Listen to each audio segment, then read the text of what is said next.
Well, this is take 2. But hey, welcome to our collection, part 3. Yeah. Yay. There are a lot of good games in this section. That's actually true of all the sections. But there are some ones in here I'm really excited to talk about. So, Jane, do you want to launch us on the top shelf?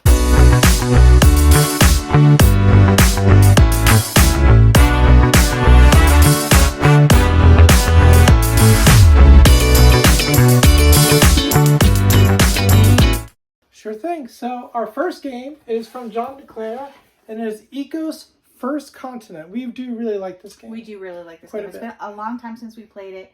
And I know I've heard a couple designers talk about how this one is underrated. People don't talk about it much, but it's a really good game. It's a really good game. Uses a kind of bingo system. Really good. The next game, and I'm not going to grab the big baby, even though I'll rub it for a sec, but it is Edge of Darkness. So Edge of Darkness is also John DeClaire, and this is one of my top 5 games of all time. Yeah, I love really this game high so on my much. list. I think it's top 20 for me. I don't think it's top 5, but it's top 20. Yeah, it's so good. It's so good. It takes the basic card crafting system from Mystic Vale. It makes it even better. It does. Oh, Wraps yeah. a whole game around it. So there's more Edge of Darkness here, but then we have Egizia. We have not played Egizia yet. So this is our shelf of Shameful Opportunity. And it is, I don't know, something we got to play. And then we have a classic for us, Eldritch Horror. This is the first game I bought for myself. This game, we weren't living together yet. But Jane, who had been gaming for a long time, had introduced me to games. And somebody told me about this game. That sounds really good. I'm going to buy it. And so I bought it for myself. And we didn't get a chance to play it right away because we weren't living together and we were busy. So I set it up. And I played it solo, and I did not know you could play games solo. I was like, what? It blew my mind, and I loved it, and I love this game. It is definitely one of my top. I think it might be my top 20. I'm not sure. We haven't played it in a hot minute, so it might have dropped a little bit, but really good. Really good game. All right, let's take it over. Voila, through the magic of editing, I am over here now. So we have a number of games on here we haven't played, but in the back, out of alphabetical order and hiding, because it's very shy, don't scare it away, is Airships, which is, Airships North Pole something or other. It's a huge box. Huge box. Looks great. Cannot wait to play it. The table presence on it is insane. Then in front of it, we have, in alphabetical order, Eminent Domain. This is one we've had for a while and haven't played yet, so we'll have to get this to the table. Empire's End, very new, have not played this. John DeClaire, so we just talked a little bit about John DeClaire. He's one of our favorite designers.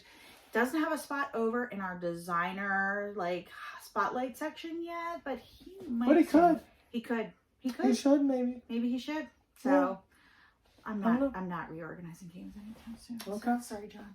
We love you, but sorry. Then we've got our Empire section. So we've got Empires at Sea. I guess we only have 2. Empires, Age of Discovery, both of which are on our shelf of opportunity. Then, I'm going to take this one off because this is so good. Encyclopedia. Now, Holy Grail Games, unfortunately, was a victim of the pandemic, went out of business, and this is probably hard to get. But if you ever see this game, buy it. It is very, very good. It's a great Euro game. And we've talked about it a lot because it's on both of our top 100 lists. So really good one. We've got Endeavor, Age of Sail.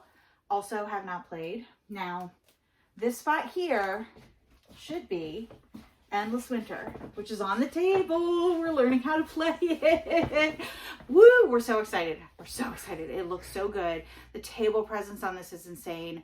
Oh my God. Did not know it was a deck builder. Freaking love deck builders. Can't wait to play this.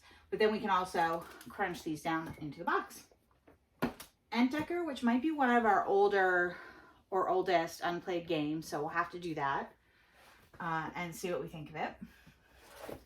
EOS, not old, new. Very new. Still want to play it. And then Escape from Sunset Island. I don't think it has a great rating, but it plays 2 to 10. And games that play up to 10 are really hard to come by. So kind of want to try this out when we have a big party. Looking forward to it. Next up, we have Escape from the Asylum, which we've played halfway through. This is kind of a one-off mystery game, puzzle game. So once we finish it, we need to finish it because then we'll get rid of it. We'll pass it on to someone else. It should be totally replayable, I believe. Yeah. And it was. I'll say it's not the best of these games, but it's decent enough. Because I have to point out that the language of an asylum is pretty ableist and old-fashioned. But I mean, that is what they had back in the day. They put people with mental health issues and all sorts of issues that were actually issues into asylums. So, but I had to mention that. Then we have Eternal Palace unplayed, still in shrink. Beautiful. Right next to it, we have a whole bunch of stuff. This is a candidate for getting off the shelf because it would clear a lot of room if we condensed them, and that is Etherfields. And this is all unplayed. We have not played Etherfields yet, taking up a lot of space, but we're very excited to. Finally, at the end of the shelf, we have a game that I absolutely love, but we've only played really once. And that is Euphoria from Stonemaier Games. And this game, we played, and the power went out, and we played it by candlelight. It was so... loved it. Classic moment. Yeah, it really was. It really was. And this has the mechanism where when you bump a player, the player that you bump actually gets something for it, which we really like that, where what could be like a take that moment actually is not. The gallerist does that too, and we really like that. Really like that. Definitely. Okay, you can't see it. We've done some like fancy shelving over here. There's like a bunch of games in the back of their expansion. So we've got Evolution, Flight, we've got Evolution Climate, we've got a whole bunch of stuff here for the Evolution system.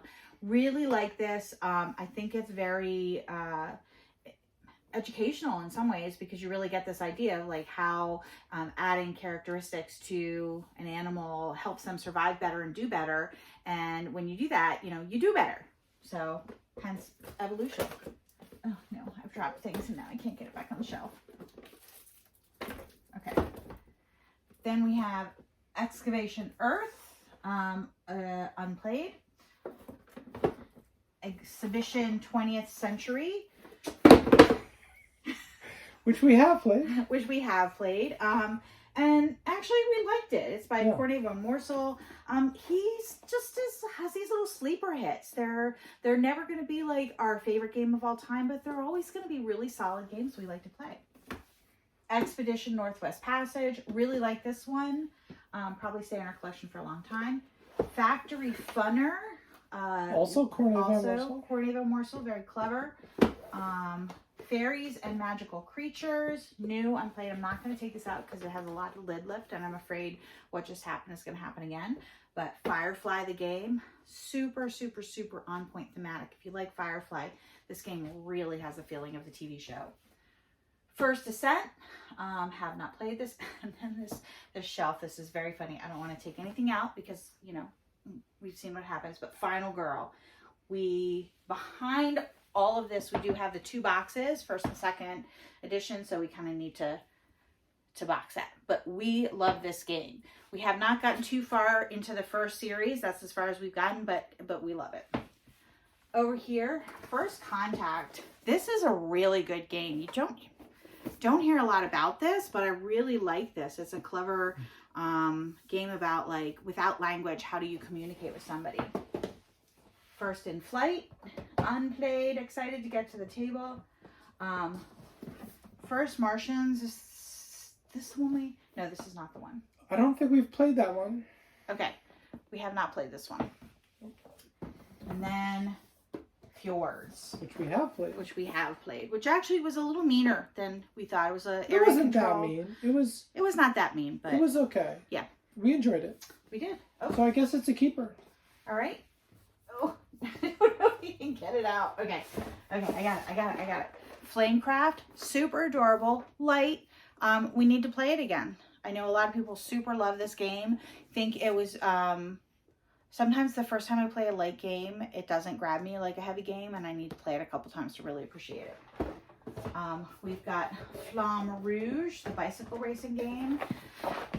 Next to it, predecessor to Heat. Yes. Everyone's talking about Heat these days, but we have Flamme Rouge. Heat might be a better game. We like the theme of Flamme Rouge better. For sure.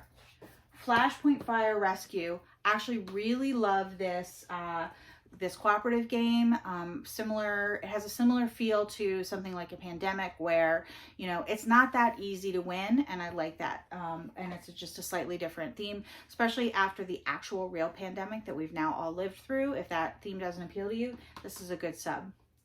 Floating Market is actually a really light worker placement game. It's good. Does not shine with 2 players. It's much better with more players, but also it's a great way to introduce somebody to worker placement. And then unplayed, we have Florence. Give me a minute. Hi, I'm back over here. So we have unplayed, we have Florenza. We do have, I'll have to say, this is from the designer of Everdale. It's called Flourish. And it didn't do very well, I think. I mean, I think it sold well because it was the designer of Everdale, but it wasn't a big hit. But we really like it, especially cooperatively. It has cooperative or competitive play. We really liked it cooperatively. Yep, definitely. So that one was interesting.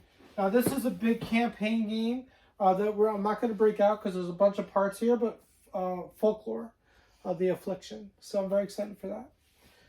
Another game that was a big hit in this house, and this is the 2-player version, is Foothills. But this is the 2-player version of Snowdonia.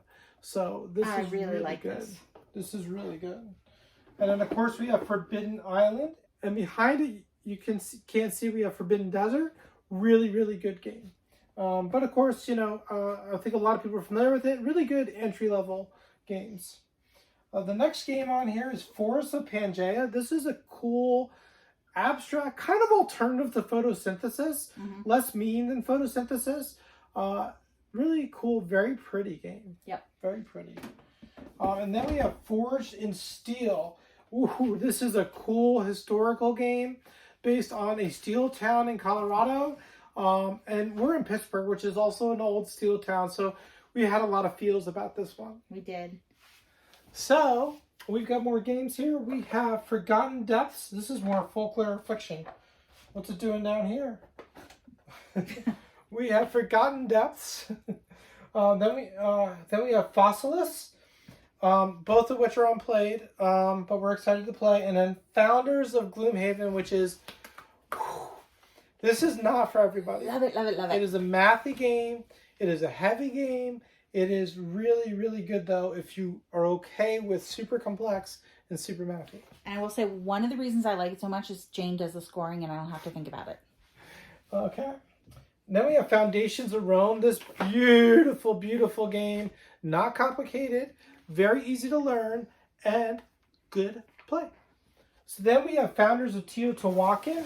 Not nearly as good as Teotihuacan, but a decent game. A decent, solid game.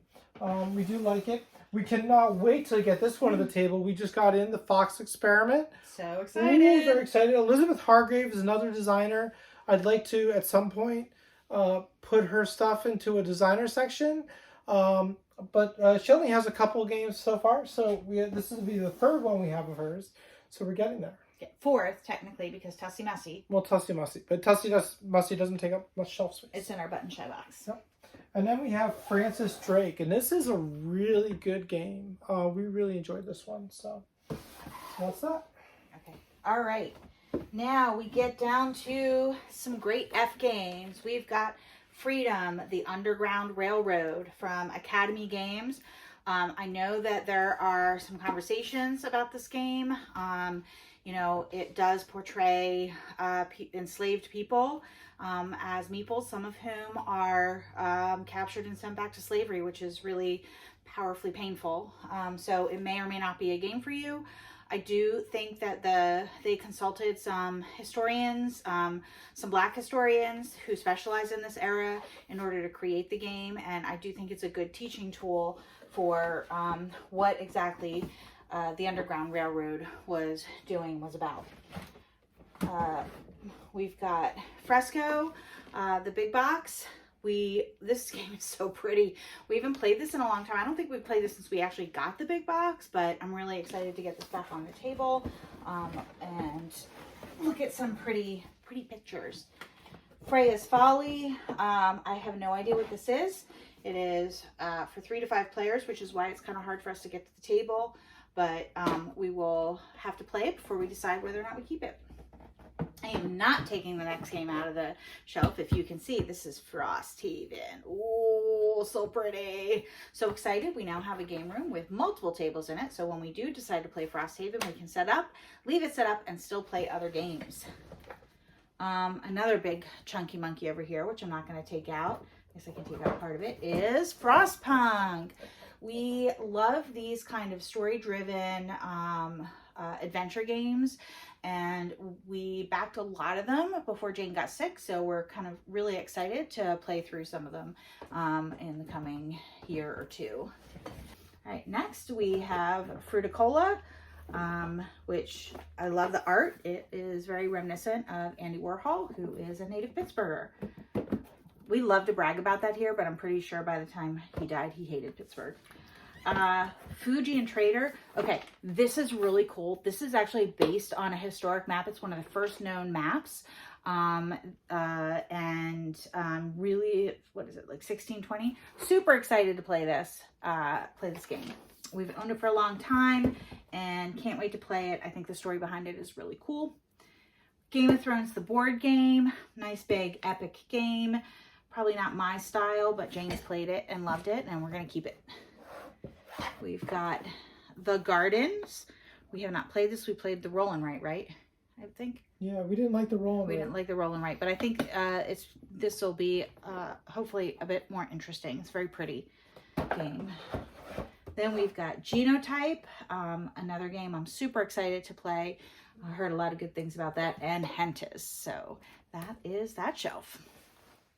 Okay, so now we're on the bottom shelf, but I cannot get down on the floor. So we have the Gig. This is the expansion, but we have the game. And this is a roll and write music game. We're very excited to play. I've been hearing some good things about it. The next game down here is Gingerbread House. There it is. Phil Walker Harding. This is a really cool game. Very clever and pretty light, like most Phil Walker Harding games. Then we have one. This one recently came in, and this is The Girl from the Stars. We had backed it on Kickstarter, so it took a while to get here, but it just came in. Oops, I think I just knocked the game down. Then we have Glenmore 2. Now, Glenmore 2, we have 2 boxes here, but this is one of them. And this is a pretty good, I would say it's not a great game, but it's a very good game. Based in Scottish Highlands and, tile laying and stuff like that. The Chronicles are neat because they add different elements to the game, such as boat races and stuff like that. Then we have fun stuff, Jaws of the Lion, Gloomhaven. Also Gloomhaven, which I'm not going to pick up. And Forgotten Circles, Gloomhaven. So that's our Gloomhaven area. We love Gloomhaven. It is one of our favorite games of all time. And it will remain there. So I'm going to come a little closer. Next up we have The Goonies, which is a decent game. It's not a great game, but we love The Goonies. Who doesn't love The Goonies? Come on. Get with it. The Goonies. All right. Then we have a game that I absolutely do love, and that is Grand Austria Hotel. Oh my God, especially with the Let's Waltz expansion and everything. Oh, it's so good. So very good. Definitely with the expansion, it's heavier. So it depends on whether or not you're into heavy games. So you might like the base game better if you're not. But if you're into heavy games with the expansions, it's very good. This is a cool game. It's called Gravity Warfare, and it's a 3-dimensional board that balances, and it's a dexterity game, and you're trying to pick up ships off it and stuff like that. Pretty cool. We enjoyed it. It was basically the designer's dad had made them a game based on a board like that, and that's how they came up with it. And then we have The Great Dinosaur Rush. This is from Scott Alms. Another designer we could totally have a section of games for, except a lot of the games that we do have for him are button shy games. But this is a really kind of fun, you build dinosaurs out out of color sticks. Very underrated and underappreciated. So that's that. Oh, all right. The next section is pretty much almost entirely taken up with the Great Wall. So the Great Wall is a pretty cool looking game, but we haven't played it yet. But it is quite an undertaking. There's a lot of components to it. And then we have the Great Zimbabwe, another game on our shelf of shameful opportunity. Well, that's it. That's another section down. Nice Only job. 27 to go. Just kidding. That's a hyperbole. Yeah, we have a few more sections to go, and I don't know how we're going to do that section over there, but we'll figure it out. Yeah, we're going to have to figure it out. Yeah. Well, that got us through G. So what in there is a hidden gem that we should play, or it doesn't even have to be a hidden gem? Like, what caught your eye as we're going through our shelf of shameful opportunity? What of the unplayed games would you suggest we play next? Yep. I know right now we're playing Endless Winter, and we were talking about Teen Game Suggested Destinies, which was a good suggestion. Yep. To play it again, since we played it when I was very sick. So I think we'll definitely be getting Destinies to the table very soon, but we've really been trying to churn out these games. So what else should we get to the table? What would you suggest? Yep. And remember, every day that you game is a holiday.